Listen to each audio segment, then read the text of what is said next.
अब क्या रीजन था? रीजन पता है किसी को? एग्जैक्टली हाँ पता है किसी को? तो वो अनकंट्रोल होगी तो बहुत ज्यादा नुकसान है ना। ठीक है, अब देखो एक तो कंट्रोल करनी पड़ेगी आपको रिएक्शंस, ठीक है। दूसरा यूरेनियम जो है 235 बहुत कम अवेलेबल है, बाहर से मंगवाना ही पड़ता है, ये बहुत पैसे लगते है ना, पैसे तो खर्चा बहुत ज्यादा।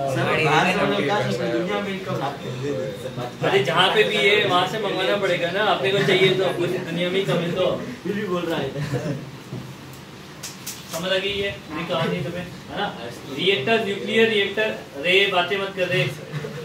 न्यूक्लियर रिएक्टर एनसीईआरटी में दे रखा है, अपने मॉड्यूल में भी दे रखा है, उसमें काम की बातें याद रखनी होती है। एक तो फ्यूल कौन सा यूज करते हैं, दूसरा इसमें मॉडरेटर कौन से होते हैं, इसमें होते हैं कूलेंट। जब इतनी ज़्यादा वो आप रिएक्शंस करवाओगे तो बहुत ज़्यादा, एक ऐसा तो नहीं एक एटम का डिके होगा, एक एटम ही कितना बना लेगा यार, एक न्यूक्लियस से कितना बना लेगा 200। और एक मोल को भी अगर तुम ऐसे डिके करवा दोगे तो बहुत खतरनाक हीट जनरेट होगी। सारी की सारी एनर्जी तो कन्वर्ट नहीं हो जाती है अपने काम की एनर्जी। करते क्या है, उस एनर्जी को यूज करते हैं किसमें, स्टीम बनाने में। टरबाइन जो होते हैं वो स्टीम से घूमते हैं। कोल से भी, थर्मल पावर प्लांट का भी काम क्या है कि कोयला जला के स्टीम बनाई जाती है। सोलर पावर प्लांट में भी क्या है, स्टीम बनाई कि सोलर हीट को यूज करके स्टीम बनाते हैं। टरबाइन को घुमाने के लिए मेनली स्टीम चाहिए होती है, स्टीम टरबाइन यूज करते हैं अपन। तो स्टीम बनाने के लिए आपको एनर्जी की रिक्वायरमेंट है, तो जो एनर्जी बन रही है वो सारी की सारी एनर्जी तो ऐसे ही नहीं कि अपनी यूजफुल होती है, कुछ वेस्ट भी हो जाती है। तो जो वेस्ट एनर्जी है बहुत ज़्यादा हीट जनरेट कर लेगी वहाँ पे। समझ आ रही बात ये? तो उसके लिए क्या करते हैं कि रिएक्टर में कूलेंट लगाए जाते हैं। कूलेंट नहीं हो तो फिर क्या होगा, बहुत ज़्यादा हीट की वजह से भी ब्लास्ट हो सकते हैं। कूलेंट और उसकी दीवारें भी ना, जो न्यूक्लियर रिएक्टर्स के जो वॉल्स हैं बहुत मोटे मोटे बनाने पड़ते हैं, नहीं तो ब्रेक हो जाए, बहुत ज्यादा एनर्जी बनती है। ऐसे ट्रांसफार्मर के कूलेंट की जगह कोई न्यूक्लियर प्लांट का कूलेंट तुम्हारे घर में वो जो वेजिटेबल ऑयल है ना वो डाल दो कोकोनट जो भी है, जोन सा भी तेल तुम यूज कर सकते हो ना किसी भी पर्पस से, वो सब डाल दो यार। सर सर ये फालतू की बातें करते हैं ना, ये जो इसके बाद दूसरी रिएक्शन होती है कौन सी हमारे पास, फ्यूजन होती है, हाइड्रोजन बॉम्ब, हाइड्रोजन और ड्यूटेरियम वाला साइकिल होता है। ड्यूटेरियम की रिएक्शन, हीलियम से ड्यूटेरियम बनता है, हाँ, और फिर वापस जॉइन होता है, वापस बनता है। ठीक है, तो वो उसमें 26 या 27 पर रिएक्शन एनर्जी मिलती है आपको। 20 क्या मेगा इलेक्ट्रॉन, समझ आई बात ये। बट एनर्जी का मतलब होता है पर न्यूक्लियन से। जैसे इसमें तो 20, मान लो 20 लेके चलो, तो पर न्यूक्लियन कितनी एनर्जी बनी? न्यूक्लियर तो बहुत ज़्यादा। और यूरेनियम की रिएक्शन में 200 डिवाइडेड बाई कितना करना पड़ेगा? 235 करना पड़ेगा, बहुत कम है। तो इसलिए जो हमारी फ्यूजन रिएक्शन है बहुत ज़्यादा एनर्जी क्रिएट करती है, बट वो पॉसिबल नहीं है। जो इसके बहुत ज़्यादा एनर्जी देनी भी पड़ती है, बहुत ज़्यादा टेम्परेचर की रिक्वायरमेंट है। जो फ्यूजन होता है उससे इतनी एनर्जी निकलती है ना कि वापस फ्यूजन नहीं होता था। पर स्टार्ट ही करवाने के लिए टेम्परेचर 10 की पावर 5 पहले न्यूट्रॉन डाले फ्यूजन के लिए, न्यूट्रॉन से नहीं होती ना, ये बोल रहा है फ्यूजन के लिए, फ्यूजन करवाना है, फ्यूजन होता है। इससे इतनी एनर्जी बनती नहीं है।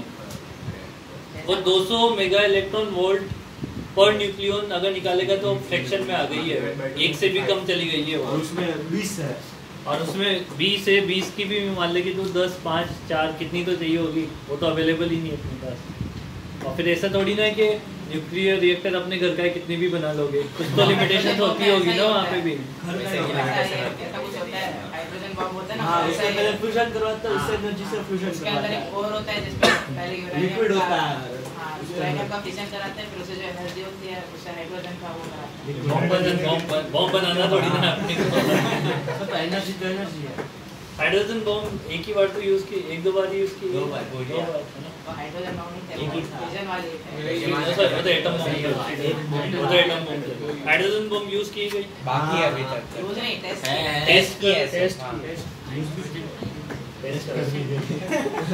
और ये लड़ेंगे अपन मेरे हिसाब से ये डोमेस्टिक या अपन ये कॉर्पोरेट वाला अपन इसके लिए एनर्जी इसके लिए किसके लिए इलेक्ट्रिसिटी वगैरह के लिए यूज नहीं कर सकते उसके अभी तो उसकी भी टेस्टिंग ही चल रही होगी ना वो सब रिएक्शंस अनकंट्रोल्ड है। हाँ बोल। हाइड्रोजन बम एटम बम एक ही होता है नहीं हाइड्रोजन एटम भी होता है ना नहीं हाइड्रोजन बम अलग है और एटम बम अलग है। एटम ये एक तो यूरेनियम वाला है और एक दूसरा है हाइड्रोजन वाला। हाइड्रोजन वाला उसमें यूरेनियम भी होता है पहले एटम बम मतलब एक हाइड्रोजन बम एटम बम में यूरेनियम फ्यूजन होता है और वो तो सोर्स में फिशन के बाद फ्यूजन होता है। वो तो सोर्स की फॉर्म में यूज कर रहे होंगे हाइड्रोजन बम में यूरेनियम को। हां एटम बम में यूरेनियम ही यूज होता है बेसिकली।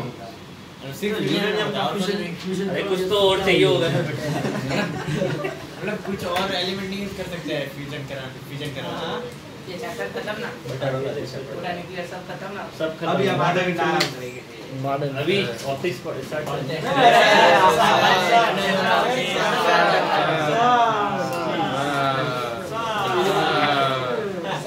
ये इसका लिखने का हाँ वो सर इसका लिख लेते हैं ना पहले आप दिखा दो। घर पे होमवर्क अरे सर अभी अरे नहीं आधा घंटा दे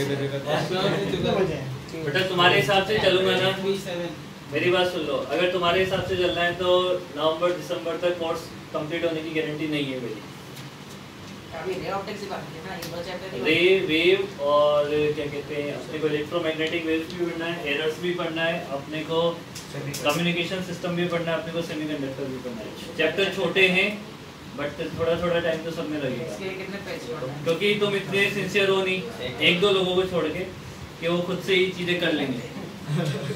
एक दो लोग तो हैं जिनमें समझ गया है ना अपने आप को समझ गया कि वो किस कैटेगरी में रखना चाहता है। अमन खुद को बोल रहा है अरे पर मैंने तेरे को थोड़ी ना बोला क्योंकि फिर जा रहे बोलोगे तो यही कि पढ़ाई नहीं है ये थोड़ी ना बोलोगे कि सर ने बोला था कि हमें पढ़ने खुद को क्योंकि कम्युनिकेशन सिस्टम में क्या है बहुत सारी थ्योरेटिकल चीजें हैं। आता क्वेश्चन है कि नंबर ऑफ चैनल्स वाला या फिर वो क्या कहते हैं एम और एम बैंड वाला आता है एम्पलीट्यूड मॉड्यूलेशन वाला आता है। एफएम तो आता नहीं है एम्पलीट्यूड मॉड्यूलेशन आता है।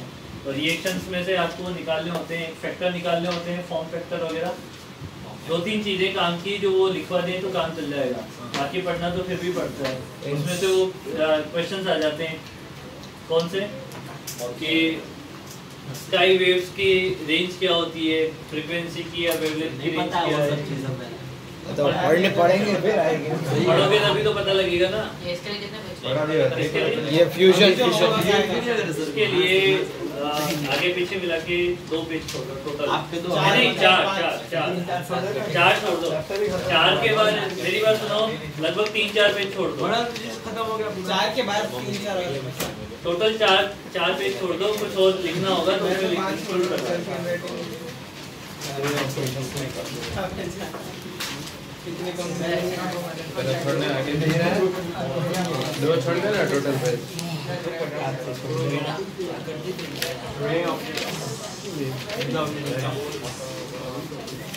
अभी है ना मेरी बात सुनो एक तो स्केल निकाल लो साथ में और 2-3 कलर के पेन है तो वो निकाल लो। ये 6 वाला का हो गया हाँ कुछ पार्ट हो गए उनको बुला लो ये वाला पार्ट हो चुका है उनके उनका इतना हो गया। हाँ अभी तो आज नहीं पहुंच पाएंगे अपन इतना। पहले मैंने बोला जो काम कर लो फटाफट से स्केल निकाल लो और 2-3 कलर के पेन निकाल लो। 2-3 अरे हां दो पेन तो है 2 है तो 2 बढ़िया है 3 है तो 3 बढ़िया है। 4 बढ़िया 4 बढ़िया तुम तुम्हारी बात मत करो तुम्हारे पास कुछ भी नहीं है। ये भी मेरी पेन है। और एक बात और सुन लो डायग्राम थोड़े स्पीड में बनाने हैं और अच्छे बनाने हैं। अच्छे भी बनने चाहिए और स्पीड में भी बनने चाहिए। एक मैं नहीं रुकूंगा बोलेगा आप बनना